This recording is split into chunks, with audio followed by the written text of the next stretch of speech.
ఇండియాలో 50 రూపాయలకి లీటర్ అమ్మాల్సిన పెట్రోల్ను 110 రూపాయలకు లీటర్ అమ్ముతున్నారు. ఇదేంటి అని అడిగితే పెట్రోలియం రేట్స్ పెరిగాయి అని అబద్ధాలు చెప్తున్నారు. 2004 నుండి 2014 వరకు పెట్రోలియం రేట్స్ భారీగా పెరిగి ఒక బ్యారెల్ ధర 100 నుండి 110 డాలర్స్ ఉన్నప్పుడు మనకు 50 నుండి 70 రూపాయల మధ్యలో లీటర్ పెట్రోల్ దొరికేది. కానీ 2014 తర్వాత పెట్రోలియం రేట్స్ భారీగా పడిపోయి మనకు ఒక బ్యారెల్ 70 నుండి 80 డాలర్ల మధ్యలోనే వస్తుంది. ఇక్కడ పెట్రోలియం బ్యారెల్ రేట్ తగ్గినప్పుడు మనకు పెట్రోల్ ప్రైస్ కూడా తగ్గాలి కదా, మరి ఎందుకు పెరిగింది? కానీ పక్క దేశాలైన అమెరికాకి మాత్రం ఇండియా 50 రూపాయలకే పెట్రోల్ని అమ్ముతుంది.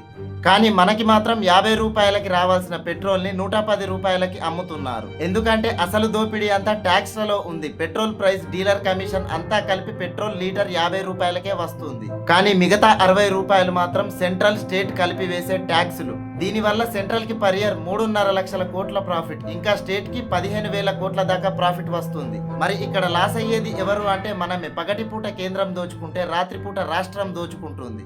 ఒక్కసారి ఆలోచించండి, 50 రూపాయల పెట్రోల్ కి 60 రూపాయలు ట్యాక్స్ కట్టడం అంటే మామూలు విషయం కాదు.